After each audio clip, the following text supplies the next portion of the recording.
Olá, sejam bem-vindos ao Entre Mentes, nosso podcast sobre saúde mental contra o estigma. No episódio anterior, que é o 48, a gente conversou com a psicóloga Marcela Ortolan sobre grupos de reabilitação para homens condenados por violência contra a mulher. Conversando com a Marcela sobre esse tema, ela, até um pouco antes da gravação, ela me falou que ia dar uma visão mais crítica, até um pouco dura, sobre esses grupos, né? E vocês vão poder ouvir como isso se desenrolou lá no episódio.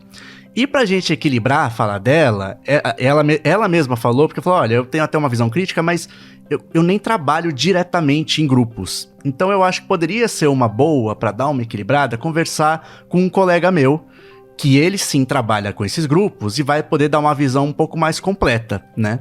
E aí, esse é o nosso convidado de hoje, foi quem a própria Marcela nos indicou, né?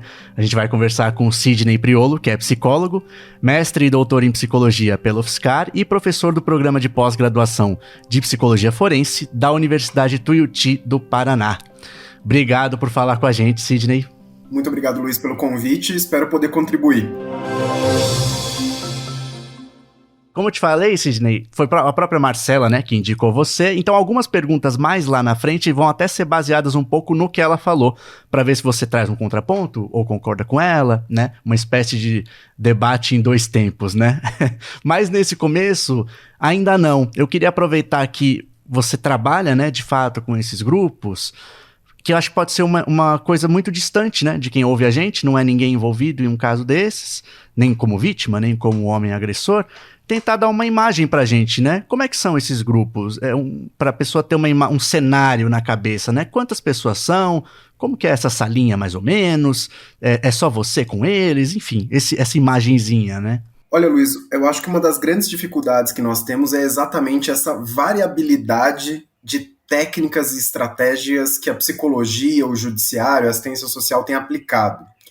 Isso, no caso específico do Brasil, é ainda mais problemático porque muitas vezes você não tem mensuração de nada. Então, como seria um grupo característico brasileiro? Olha, não sei. Porque você anda 30 quilômetros de uma cidade para outra, muda completamente o que as pessoas estão fazendo. Isso é um problema, porque nós não temos uma diretriz ou ainda uma organização desse sistema de forma clara. Nem sabemos direito como e quem são esses agressores no contexto nacional, o que dificulta você planejar uma atividade em grupo que seja de fato resolutiva e que consiga evitar, o principal ponto do grupo é evitar reincidência. Então, como nós não temos isso muito claro ainda, fica muito difícil de dizer para você, olha, essa é a característica.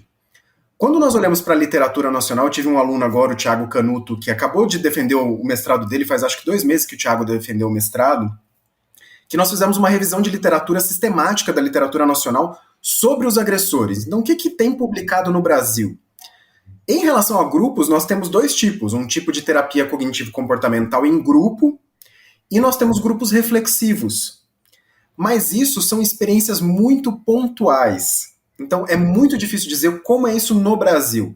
Nós temos algumas experiências dentro das universidades, e essas experiências, em geral, são com professores doutores envolvidos, alunos de pós-graduação, o que não condiz com a realidade do serviço como um todo. Na literatura norte-americana e canadense, você tem essas informações de forma mais clara. Então, em geral, são 8 a 10 homens por grupo, são 12 encontros, 90 minutos cada encontro, eles têm essa definição, né? Olha, em média, é isso aqui que acontece. No Brasil, você tem de tudo um pouco. Eu já vi grupo que era de arte-terapia com 30 homens agressores e a mensuração de avaliação era se eles gostaram ou não.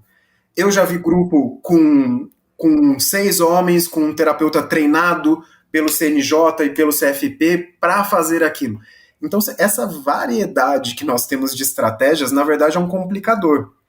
Porque você não sabe o que de fato funciona e o que de fato só está enxugando gelo ali, dando uma sensação que se faz algo. Sim, e até algumas das próximas que eu ia fazer vão nessa direção e eu acho que a gente vai continuar no escuro, porque seria um pouco nessa linha que você falou, nossa, e aí, é uma conversa, tem alguma parte expositiva por parte do profissional, mas você falou que pode ter até arte-terapia no meio, então eu imagino que não há, né, quanto a isso também não vai ter uma unidade, assim, né? E que ponto que a gente tá de haver isso, assim, Sidney? tá se fortalecendo pelo menos alguma direção? Se vê assim esses exemplos americanos que você falou como um norte ou não, ainda tá muito para trás? Eu acho que nós temos, na verdade, uma grande cisão entre a psicologia e o direito. Eu, como professor de um programa de pós-graduação em psicologia forense, eu vejo isso quase que no meu cotidiano, essa cisão entre essas áreas que complicam muito a ideia. Uhum. Porque enquanto nós, na psicologia, muitas vezes nós estamos olhando para melhoras, o direito está olhando para a extinção completa de uma classe de comportamentos. Uhum. Então não tem a melhora que nós estamos avaliando na psicologia, muitas vezes para o direito é pouco. Sim. E para nós também, nós não estamos aceitando a violência em parte, mas nós sabemos que essas coisas são processos, levam anos muitas vezes. Então eu acho que essa é uma dificuldade primeira. Muitas vezes o que nós temos nos Estados Unidos também são coisas muito específicas para a região em que foi aplicado aquele programa. Uhum. Então, por exemplo, tem um programa muito famoso que chama Safe Dates, que foi realizado pela professora Vange Foxy na Carolina do Norte, na zona rural da Carolina do Norte, que é um estado empobrecido, um estado muito racista. Tem uma série de problemas no estado e esse programa tentou abarcar uma série de elementos. Se eu for transportar esse programa para o Brasil, eu vou ter um problemão. A zona rural da Carolina do Norte, eu não sei se tem algum lugar do Brasil que parece com aquele lugar. Não conheço a Carolina do Norte para dizer isso. Então, tem uma certa dificuldade em tamanho de rede, em público que está sendo atingido. Quando você olha para a pesquisa canadense, o problema acaba sendo outro. A estruturação dos serviços é mais longa que a nossa. Uhum. Então, eu acho muito difícil você transplantar um programa de lá, copiar e colar e trazer aqui para o Brasil, por essas características. O Canadá é um país pouco violento no geral, quando você compara com o Brasil também. E as taxas de violência contra a mulher no Canadá, elas começam a cair de fato ali na década de 80, final da década de 80, com essa organização do sistema. Eu diria que hoje nós estamos nesse passo, nós precisamos organizar os sistemas e ter uma cara ao sistema. Não que eu faça uma coisa aqui em Ponta Grossa, eu estou em Curitiba, né, em Ponta Grossa, alguém faz algo completamente distinto e ninguém avalia o que está sendo feito. Uhum. Sempre que nós trabalhamos com política pública, eu falo que esse tem que ser o norte da violência. O dinheiro é escasso e eu preciso saber se esse negócio funciona ou não funciona. Sim. Então, esse acaba sendo o ponto para mim. Daria para trazer programas norte-americanos ou canadenses, ou até europeus, né? A Itália tem alguns, a Espanha também. Daria. Eu não sei o quão efetivo eles seriam, porque eles partem de um princípio de relacionamento amoroso que é muito ligado aos Estados Unidos, que ele é pouco... Eu que sou do interior de São Paulo, eu vejo pouco daquilo na nossa realidade. Sim. Talvez ele funcione em grandes cidades, em grandes centros urbanos, alguns deles, principalmente o de Toronto, que trabalhou numa região com grande concentração, grande densidade populacional. Talvez funcione em São Paulo, Rio, Curitiba, mas é difícil você pensar nesse programa nacional com um país tão desigual que nem o nosso. E aí, Sidney, então pra gente começar a decantar um pouquinho, né, e aí vir para algo um pouco mais... Beleza, então vamos trabalhar com o que a gente conhece por enquanto, que acho que aí seria a partir da sua experiência, né? E como você conduz grupos, imagino que você mesmo foi levando, né? Já que não tem uma diretriz a ser seguida nacionalmente, você foi estudando e fazendo, né? Moldando o grupo que você coordena da forma, né? Descobrindo coisas que foram funcionando, né? E hoje em dia você acha que chegou em algo mais definido do que esse estado que a gente está falando, né? Como é o grupo que você trabalha, então, né? Olha, muitas vezes o que nós temos tem uma característica dos agressores que nós precisamos descobrir melhor na nossa realidade, que é a tipologia dos agressores, que precede a intervenção. Uhum. A tipologia ela envolve as características da violência, o comportamento violento fora do relacionamento amoroso e as características de história de vida e apego romântico desse homem. Uhum. Então eu preciso levar em conta tudo isso. Só coisas muito simples, né? Nada complexas. Não, super simples de você investigar também, né? E aí, quando eu tenho a ideia de montar um grupo, eu preciso partir de alguns pressupostos sobre esses homens que muitas vezes eu não tenho acesso a priori. Uhum. Então, em geral, as tipologias mais severas são aquelas que estão no judiciário. Uhum. Tipologias que praticam violência de menor potencial ofensivo, ou violência psicológica, em geral não chegam no sistema. Uhum. Elas voam para baixo do radar e elas nunca são pegas, na verdade. Ele pode até aparecer num consultório de psicologia particular, pode até aparecer num serviço ou outro, mas é difícil isso aparecer dentro do sistema como notificação. Então, essa acaba sendo uma característica quando você vai pensar um grupo. Quem são esses homens? Quais as características? Então, se eu estou pensando, por exemplo, numa tipologia que é chamada de violento generalizado, eu tenho que tomar muito cuidado, porque esses homens, em geral, eles têm um histórico de vida com muita violência, eles têm um apego romântico dependente, ou seja, eles demandam muito da parceira, eles estão sempre demandando dela, eles são muito violentos física, psicológica e sexualmente, e eles são violentos fora do relacionamento. Se eu monto um grupo só com essas características, é muito mais provável que eu tenha um aumento de violência do que de uma diminuição. É capaz de eu ter até confusão dentro desse grupo, porque eu tô pondo um monte de gente explosiva dentro do mesmo contexto. Então a ideia de montar grupos, eu tô olhando muito para a severidade dessa violência que esses homens praticam. Então eu tenho que tomar muito cuidado com isso. Qual que é o nível de severidade, como que isso funciona ali na prática. E olhando para isso, em geral, nós vamos percebendo quais estratégias vão ser as mais adequadas. Tem um trabalho do professor Ricardo Padovani da Unifesp, que ele fez o doutorado no mesmo laboratório, nós dois fomos orientados pela professora Lúcia Williams. E a ideia do Ricardo nesse projeto de intervenção em grupo era trabalhar com psicoeducação, reestruturação cognitiva, então você tinha alguns passos ali. E algumas técnicas ao longo do tempo nós fomos percebendo que são mais ou menos eficazes. Então, por exemplo, ideia de você trabalhar com método socrático com agressores, por exemplo, é muito difícil de você trabalhar.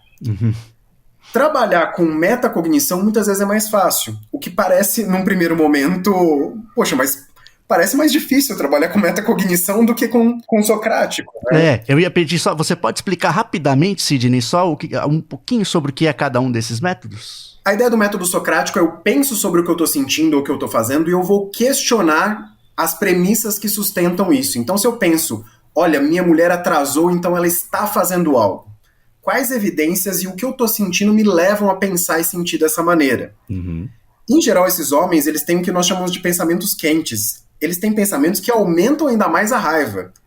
Eles continuam nesse ciclo de pensamentos que são disfuncionais, que aumentam a raiva dele em relação à parceira. Então, você pedir para ele pensar de forma socrática muitas vezes atrapalha. Mas ele pensar sobre o que ele está sentindo, um primeiro passo de identificação, muitas vezes é benéfico, porque ele nem percebia que ele estava com raiva. Era tão comum para ele aquilo, tão naturalizado sentir raiva o tempo inteiro, que ele sequer pensava a respeito. Então, muitas vezes, é meio que uma ideia de, olha, eu tenho um grau de dificuldade dentro da terapia, com o agressor isso fica um pouco bagunçado. Porque, como tem muita emoção envolvida, não necessariamente ele não tem habilidade. Às vezes ele não quer usar a habilidade em relação à parceira, ou às vezes aquela habilidade que é considerada básica, ela está tão nublada pela emoção que ele não consegue acessar. Mas aí você vai tentando trazer ele de volta. Quando eu penso no grupo, eu estou pensando em atingir o máximo possível de homens. Então eu preciso de características distintas dentro desse grupo, e eu sempre preciso de uma primeira parte de psicoeducação. Isso não tem muito como escapar. E aí, Sidney, isso é interessante você falar, né? Porque aí o trabalho começa, inclusive, antes de o grupo existir, né? Até na montagem dele. E é interessante você falar isso justamente porque a gente, como leigo, imaginaria que, acho que o ideal, o que faria sentido é reunir pessoas semelhantes, né? Com o tipo de violência semelhante, uma condenação semelhante. E aí o que você falou já vai contra isso, o que demonstra totalmente a complexidade. Mas aí está no seu poder montar o grupo? Ou isso chega... Eu não sei muito bem como é a parte legal da coisa. Não chega uma pessoa, ó, enfia esse cara de alguma forma e tem ele aí pra atender, sei lá, em um grupo que já tá rolando, né? Não sei se acontece isso também, entra alguém que já tá 10 sessões, sei lá. Depende muito do contato que você tem com o judiciário. Se o judiciário entende o seu trabalho, ele não vai pedir pra você fazer isso. Se o judiciário tá tentando, assim, distribuir caso e falar não tá mais comigo, aí ele vai pedir para você fazer isso. Então depende muito dessas características de como é a relação entre o serviço, né, que o psicólogo trabalha, e o judiciário. Muitas vezes a ideia é, eu digo que isso acaba sendo um problema, os psicólogos tiram o judiciário e a polícia da conversa. E essas duas instituições são fundamentais para você trabalhar com violência entre parceiros íntimos. Não tem como você ter uma boa política de prevenção de violência sem a polícia. Então, nós fizemos um trabalho aqui em Curitiba com a polícia, foi muito bacana, tivemos 300 policiais participando, mas o ponto, muitas vezes, os policiais têm um treinamento muito antigo, né? Tem policiais que têm 20 anos de corporação, o que a gente entendia, o que nós, psicólogos, entendíamos de violência entre parceiros íntimos 20 anos atrás é diferente. Então, eu sempre falo, depende muito, a Polícia do Paraná, eu sempre faço esse elogio público, é uma polícia que está interessada em... Ela não está dizendo somos perfeitos e acabou. Uhum. Mas como é que, então, a universidade pode nos auxiliar a melhorar os processos que nós temos? Porque eu acho que muitas vezes nós entramos na discussão de, olha, é ruim, e a polícia sabe quando ela é ruim, ela entende isso. Mas o que nós podemos fazer? Que tipo de informação é importante? Como que esse policial deve agir? Porque o treinamento não engloba isso. O treinamento em geral é muito curto em relação à violência entre parceiros íntimos, só que o número de chamadas que eles têm é muito grande. Uhum. Então nós temos essa série de elementos complexos. Quando eu estou pensando em como que isso vai chegar no grupo, eu preciso dessa informação de qualidade lá do policial, desde o primeiro relato. Então, quando eu estou pensando lá na ponta no grupo, eu preciso de toda uma cadeia muito bem estruturada para que esse grupo de fato seja efetivo. Trabalhando com estratégias dentro do grupo, uma estratégia que cada vez mais tem sido usada no Canadá e é uma coisa que nós estamos estudando para começar a aplicar no Brasil, é a estratégia relacionada a trauma. Uhum. Esses homens mais violentos, em geral, eles tiveram uma vida com muita violência. Então a violência é uma resposta, as pessoas merecem a violência.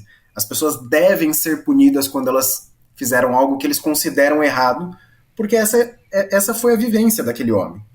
Então nós temos começado a estudar essa ideia de aspectos ligados ao trauma, como que a narrativa pode ajudar, e será que uma narrativa em grupo pode ser eficaz para esse tipo de situação? Ainda são coisas incipientes na nossa cultura. No Canadá, os resultados são positivos e por isso que nós estamos pensando como que nós podemos adaptar isso. Mas é um caminho sempre em rede. Como que desde o primeiro atendimento até a hora que esse homem sai do grupo, como que eu consigo comunicar o tempo inteiro entre todos? Uhum. E esse intervalo, Sidney, é definido por você ou é uma coisa definida pela justiça? Porque, como você falou, tem um problema não, mas é uma questão pessoal muito complexa que pode durar anos. Se fosse, a gente imaginando ele fazendo uma terapia particular, né, ele ficaria anos.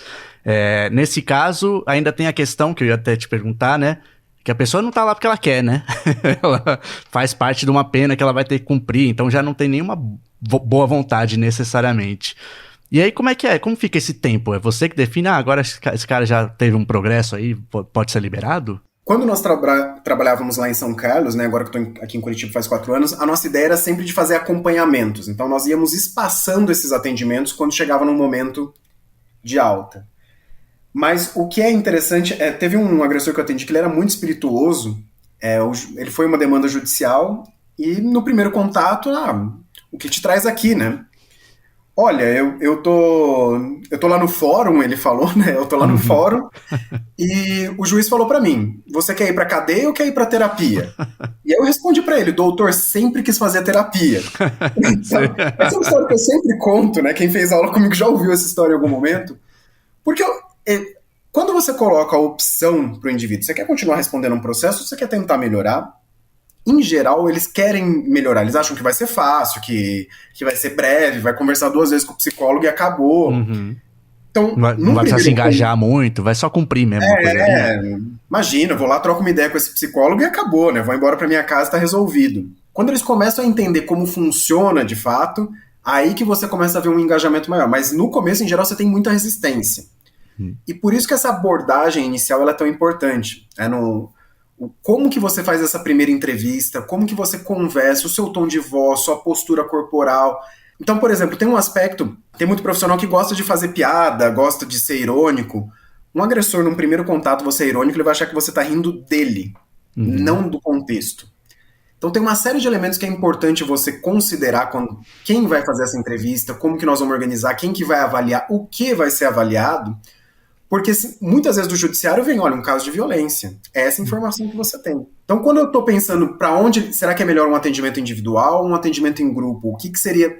Tem uso de substância? Tem problema de saúde mental? Tem alguma outra questão ali que vai impactar isso? Eu preciso ter muita clareza disso antes. Então, o grupo é uma estratégia muito boa, mas é para quem vai obter bons resultados daquilo. Sim. Em geral, são homens sem uso de substância, sem psicopatologia associada, com histórico de violência no qual há um mínimo de compreensão da gravidade da violência cometida e que não sejam dessa tipologia violento generalizado. Uma coisa mais localizada na relação afetiva com a mulher. É mais um ensino de habilidades conjugais ou maritais, ensino de controle de raiva, diminuição de impulsividade, em que um pode apoiar o outro e aí sim fortalecer o grupo como uma rede de apoio para isso. Se eu tenho um homem que ele é violento em casa, no trabalho, no trânsito, onde ele vai, ele arruma um enrosco, eu coloco ele no grupo porque ele não vai arrumar um problema lá. O que impede ele de arrumar um problema lá? Só mais uma interação, né? Exato. Eu tô obrigado aqui ainda? Sim. Por que eu não vou arrumar um enrosco aqui?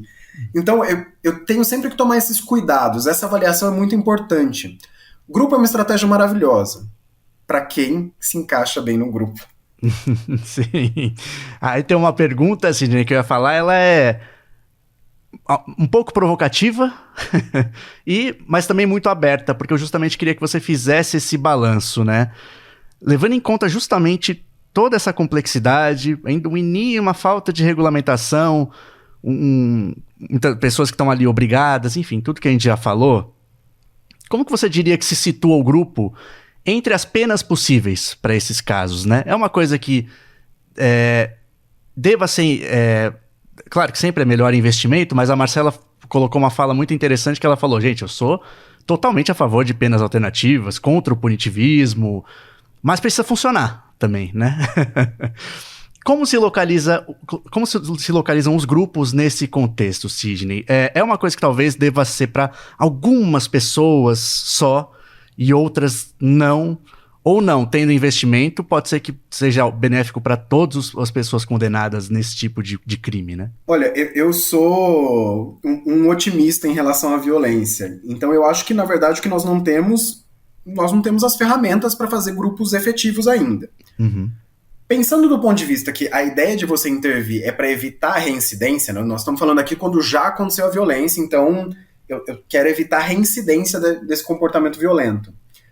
Pensando em evitar a reincidência, os grupos hoje, os resultados deles não são muito animadores. Nem o atendimento para agressores é lá muito animador os resultados. Tem algumas meta-análises agora 2019, 2020 que são um balde de água fria em todo mundo, né? Para quem não está familiarizado, meta-análise é quando você faz uma avaliação estatística de todo o corpo de pesquisas de uma determinada área. Então, quando você olha para o corpo de intervenções com agressores, muitas vezes você olha e fala, pô, mas esse negócio funciona muito pouco. E eu não acho que é um problema em si da estratégia do grupo, mas desses processos de seleção e triagem anteriores ao grupo, que acabam afetando a qualidade do produto. Então, quando você olha, por exemplo, para atendimento individual, principalmente dos níveis das tipologias menos severas, são o familiar exclusivo e o LLA, né, que ele tem um nível de comportamento antissocial envolvido, em geral os resultados são muito bons. Tem algumas pesquisas mostrando assim, reincidência de 10%, 12%. Poxa, ou seja, 88%, 90% não voltaram a reincidir. Isso é sucesso absoluto para a psicologia.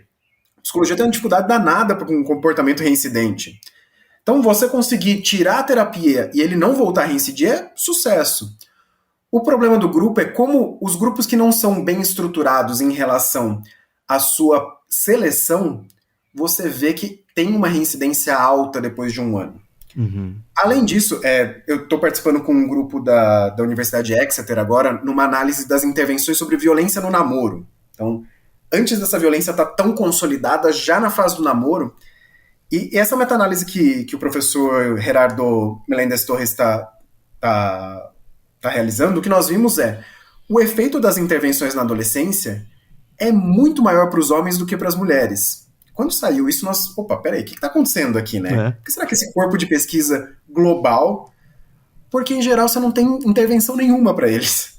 Então, qualquer coisa, você joga uma boia para quem está se afogando, ele agarra. Sim. Né? Então, o que nós temos visto nessa área, desde o início do relacionamento até um potencial término do relacionamento, é que intervenções para homens, em geral, elas têm um resultado que acaba sendo um pouco maior, porque esse público nunca tem intervenção. Na adolescência, o impacto disso que nós estamos vendo na nossa meta-análise é muito grande.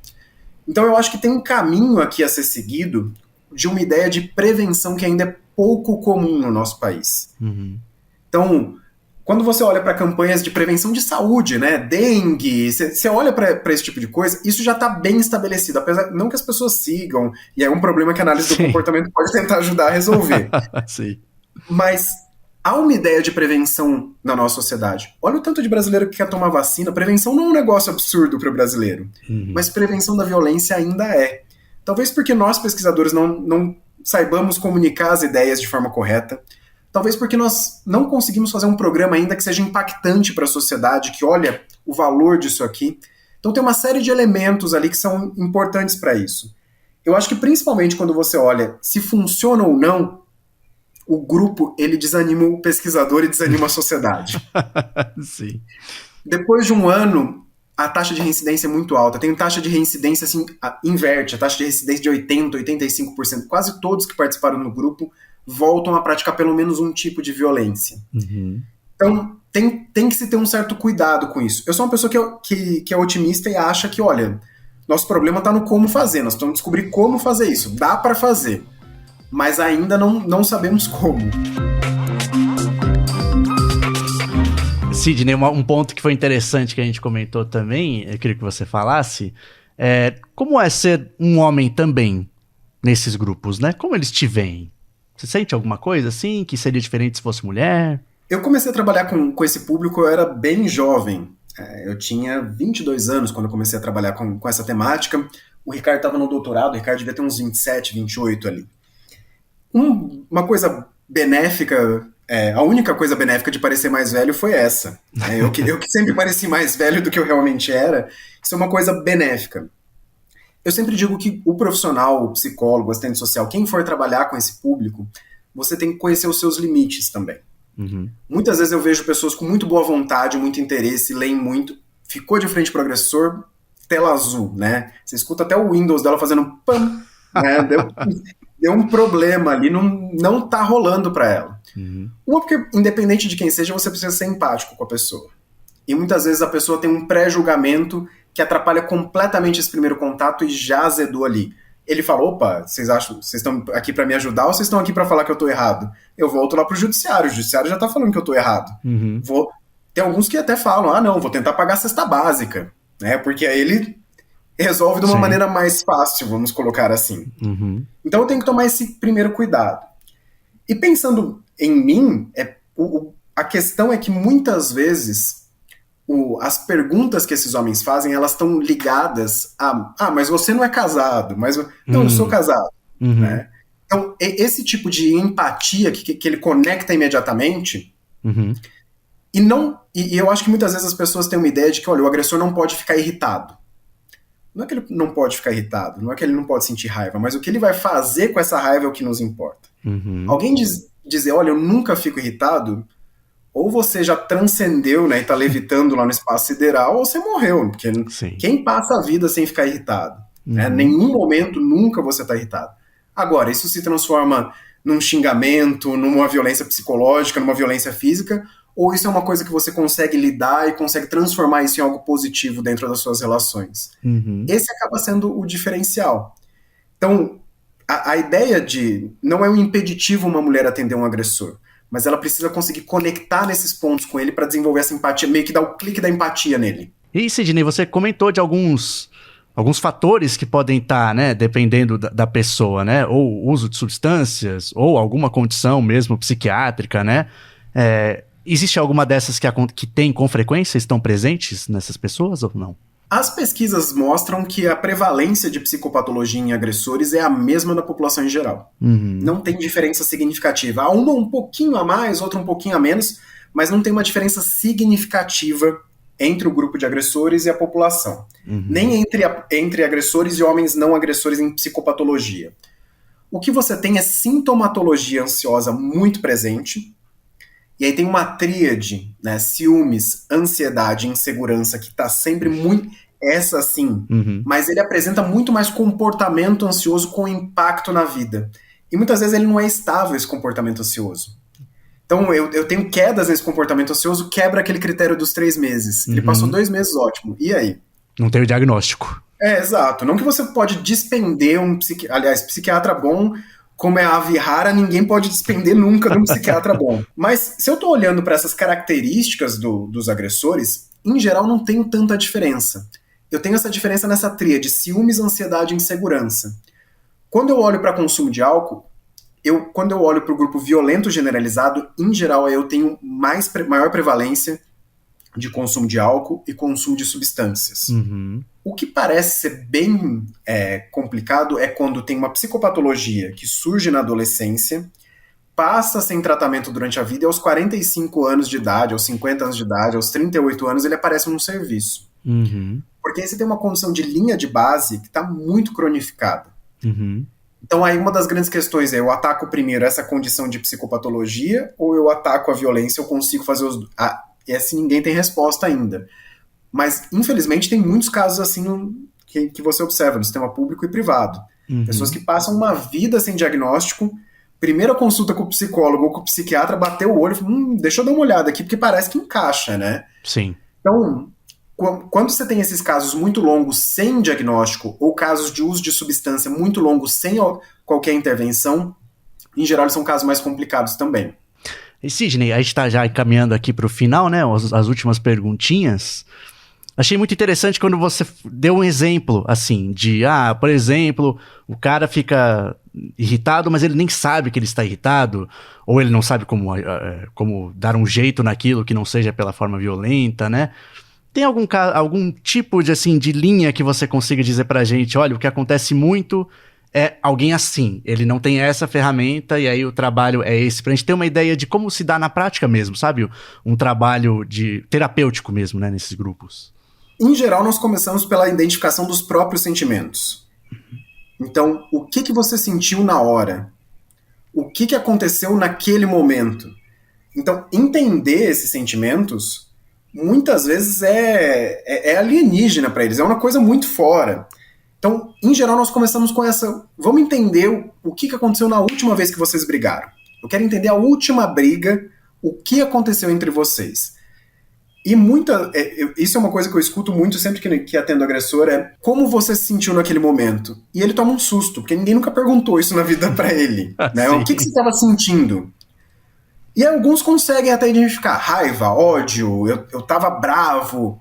Mas muitos falam: eu não sei. Uma bola no estômago. Olha só.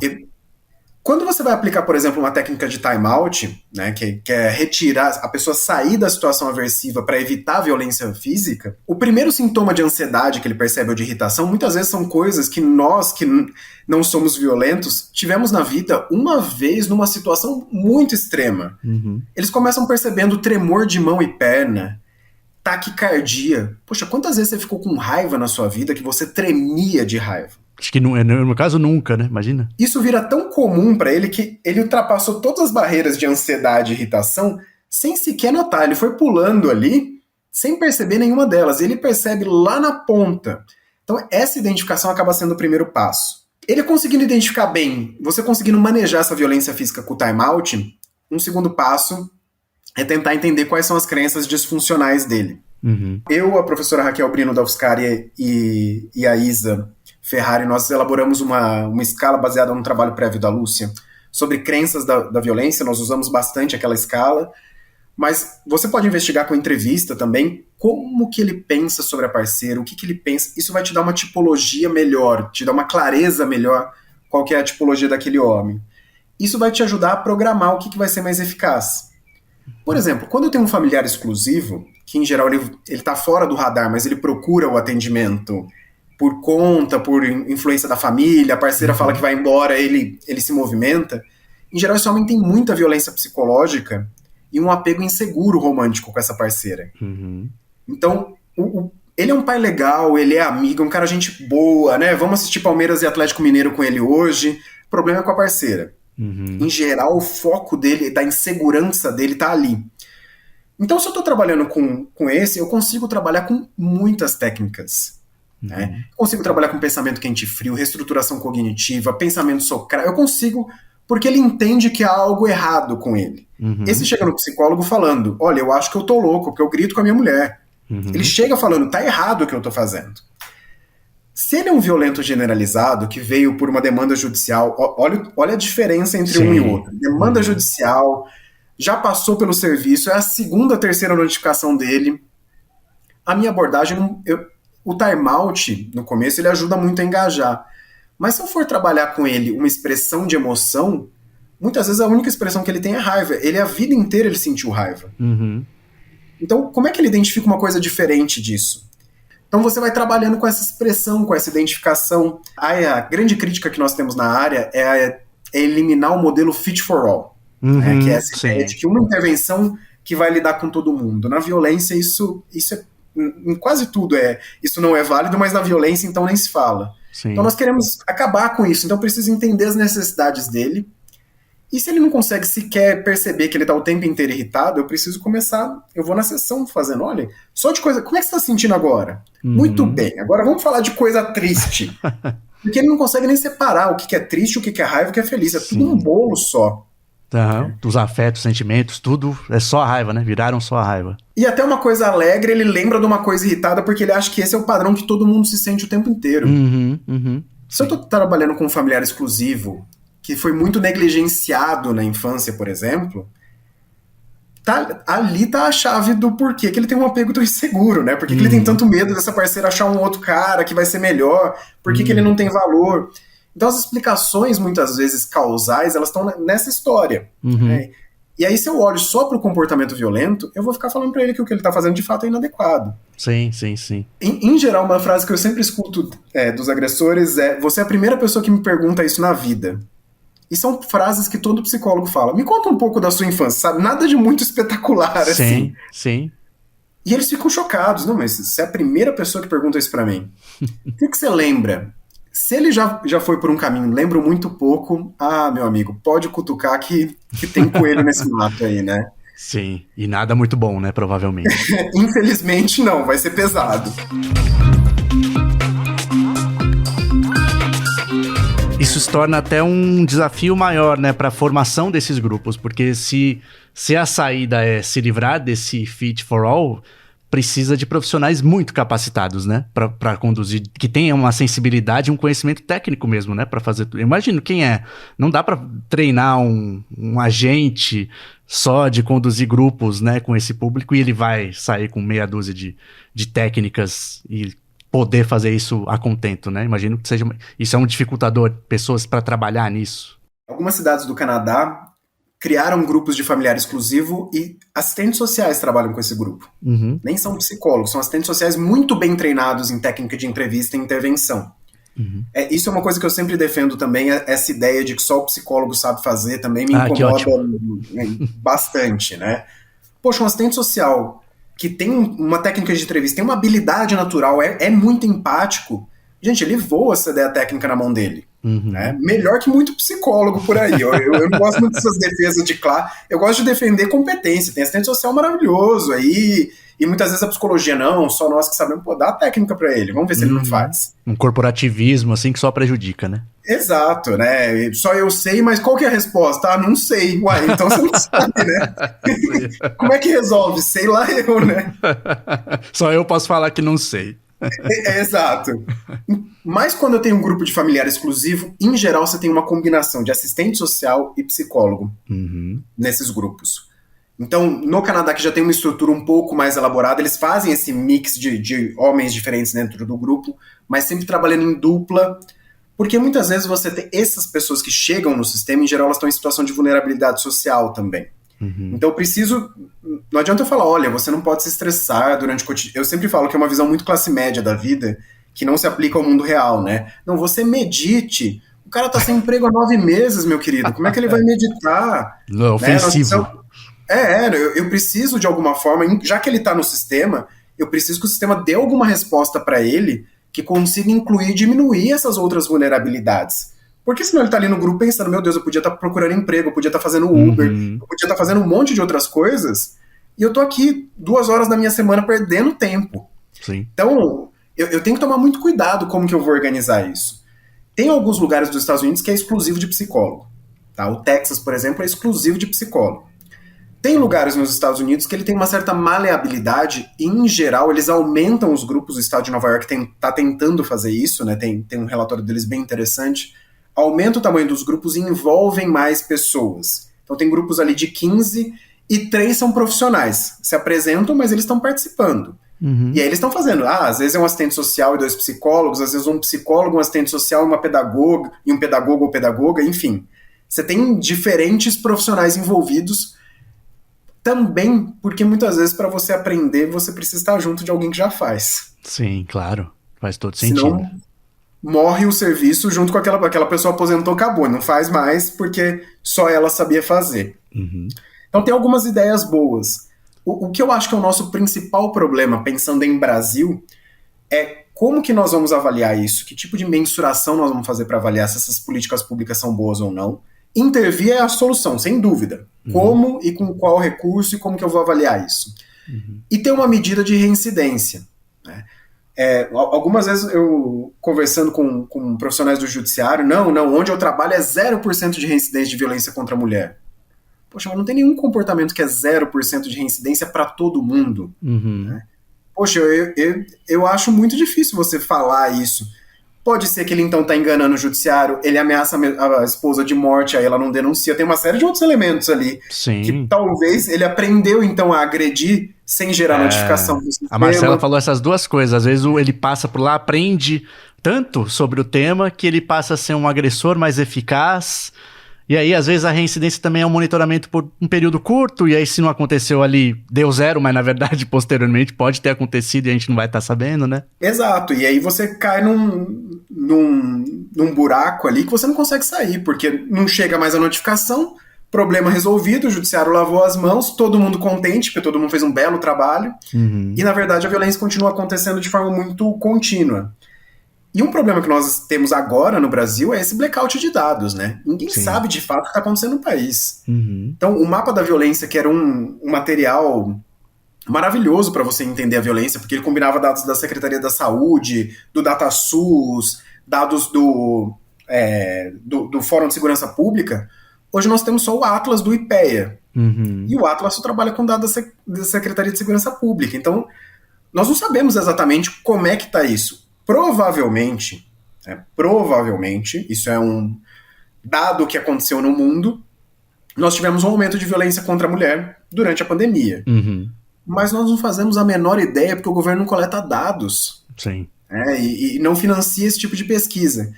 Então nós temos uma batalha aí grande pela frente para conseguir reestruturar tudo isso, organizar essa coleta de dados para saber, olha, o estado do Paraná está fazendo isso, funciona? Deu certo treinar a polícia? A polícia está conseguindo reportar melhor? Chega a informação com mais qualidade? São Paulo fez isso. O que tem ali em São... Nós precisamos dessa visão ampla. Esse é um país de 211 milhões de habitantes. Sim. Nada aqui vai ter solução simples. Nada. Sim.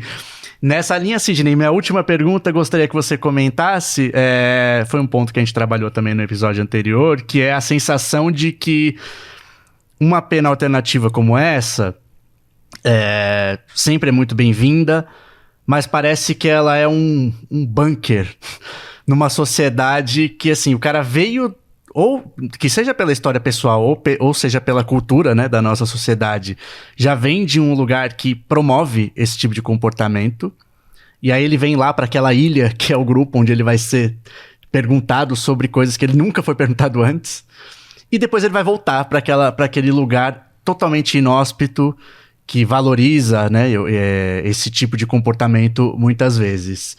Queria seu comentário sobre isso, porque eu achei bastante interessante essa sensação, assim, de que, na verdade, o trabalho também está aqui fora, né? Não adianta esperar que o grupo vá resolver se esse entorno não tiver também algum jeito, né? Quando nós pensamos em penas alternativas, muitas vezes as pessoas pensam, ele se livrou. As pessoas têm uma visão ainda muito negativa. Porque muitas vezes elas pensam naqueles casos extremos de pessoas muito ricas que têm advogados muito caros, que conseguem transformar uma sentença de prisão em horas comunitárias de serviço. Eu acho que a ideia de pena alternativa é pensar que tipo de sociedade, onde nós queremos chegar do outro lado como sociedade. nós queremos encarcerar todo mundo, isso é a coisa mais fácil do mundo de fazer. Aliás, o Brasil tem feito isso. Isso ele faz bem. Nós temos uma população carcerária gigantesca por crimes de potencial ofensivo pequeno, muitas vezes. Então, assim, o que nós queremos para chegar do outro lado? Nós queremos uma sociedade que inclua cada vez mais pessoas e dê as ferramentas para que elas consigam resolver os seus problemas sem o uso da violência e consigam, de certa forma, construir o país, ou nós queremos simplesmente punir? Eu acho que essa é uma primeira discussão.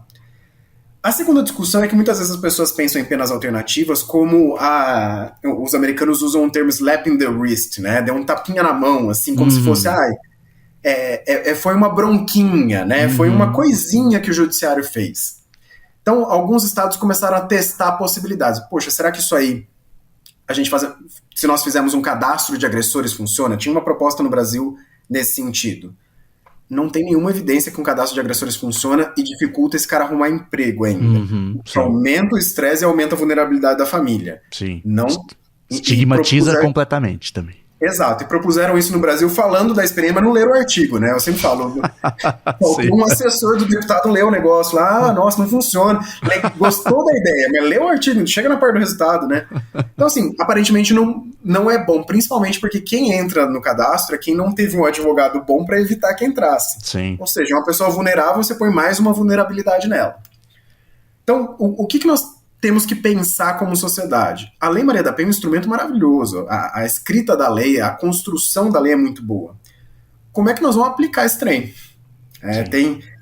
No Brasil se diz muito, né? Se as leis pegam ou não pegam. A Lei Maria da Penha é uma lei que pegou. Todo mundo conhece a Lei Maria da Penha. Sim. É uma lei jovenzinha de tudo essa lei. E é uma lei que pegou. As pessoas sabem dos seus direitos, sabem como funciona. Então agora nós temos que conseguir transformar tudo isso que está escrito em prática. O que não é fácil. É a mesma barreira que nós enfrentamos em relação ao ECA, em relação ao SUS. As leis são maravilhosas, nós precisamos colocar esse trem em prática. E nós só vamos conseguir isso investindo tanto na formação dos profissionais quanto em recursos e conseguindo construir uma sociedade que não entenda e não seja tão favorável a uma visão punitivista de encarcera todo mundo. Eu sempre olho por um lado que, olha, se nós formos olhar, tudo encarcera, né? Então aquela ideia assim, jogou lixo na rua. Pô, quem nunca jogou lixo na rua? Então vamos encarcerar todo mundo, já resolve. Só cerca e acabou, né? Porque todo mundo em algum momento vai ter feito algum deslize ali nesse sentido. Então me preocupa um pouco essa visão, porque olha, não vai encarcerar por isso, por aquilo. Qual que é o potencial, então? Não vai ter corte. Então nós vamos encarcerar 50% da população, porque essa é a prevalência de violência entre parceiros íntimos no Brasil. Nós estamos preparados para encarcerar 50% da população, ou nós queremos dar ferramentas para esses 52% conseguirem levar os seus relacionamentos amorosos de forma não violenta? É essa tomada de decisão que a sociedade precisa fazer. E eu acho que além disso, se tem uma visão que muitas vezes é conflitiva entre as expectativas das pessoas sobre o que seria uma família, que isso é constituído pela mídia, pela TV, pela cultura, e que de fato as pessoas consigam acessar os serviços rompendo essa barreira de que a família é um núcleo fechado e que não precisa de ajuda. Todas as famílias em algum momento vão precisar de ajuda, seja por momentos de luto, seja por problemas de violência, seja por discordâncias que vão acontecendo e vão ocorrendo durante a vida. Então eu acho que essa talvez seja a grande mudança, junto com essa ideia de, olha, nós vamos punir todo mundo? Não, então concordamos nesse ponto que não dá. Então nós temos que quebrar essa ideia também de família como um núcleo fechado, que ninguém pode se meter, que ninguém tem a ver com os problemas dela. Eu acho que essas duas questões têm que andar meio que em conjunto agora. Muito bom, Sidney. Muito obrigado por ter participado da nossa conversa. Espero poder ouvir você aqui mais vezes. Quando eu vi, aliás, que você fazia parte da psicologia forense, falei, nossa, isso deve ser tão interessante, isso deve ter histórias tão legais. Aquela pessoa que faz sucesso em jantares, sabe? deve ter histórias muito boas. Muito obrigado, Sidney, por tanto esclarecimento aqui pra gente. Obrigado você pelo convite, Luiz, e estou à disposição. Sempre que precisarem, estou à disposição de vocês. Obrigado, gente, por terem ouvido mais esse episódio. Queria aproveitar esse espacinho aqui para agradecer pessoas que mandaram mensagens pra gente, né, no nosso Instagram, que é o Entre Mentes Podcast, mandando elogios, né? A Rosana Loriato mandou aqui, esse pod faz a diferença. Obrigado vocês pelo abraço mensal. Que legal, né? Um abraço mensal. Gostei muito dessa imagem. A Sara Marques também mandou, a Kessia Campos mandou parabéns pelo programa, a Natália Pimentel mandou: eu ouço muito vocês, indico pra todo mundo, é meu canal favorito sobre saúde mental. Imagina, né, ocupar o posto de favorito, né, numa coisa sobre saúde mental. Quando a gente começou até não tinha tanto, agora tem tanto veículo que fala sobre isso e fala muito bem, né, então ser o favorito aqui pra Natália, nossa, pra gente é uma honra. E a própria Natália mandou uma sugestão de pauta muito boa que eu já tô atrás, eu espero conseguir que seja o episódio aí de novembro, né? Eu gostei muito da ideia dela. Tô tentando, só não vou falar porque vai que eu não consiga e aí eu não quero prometer tão pra já. Mas tô tentando e a pauta é ótima. Brigadão, gente. Continuem aí com a gente. Até o próximo.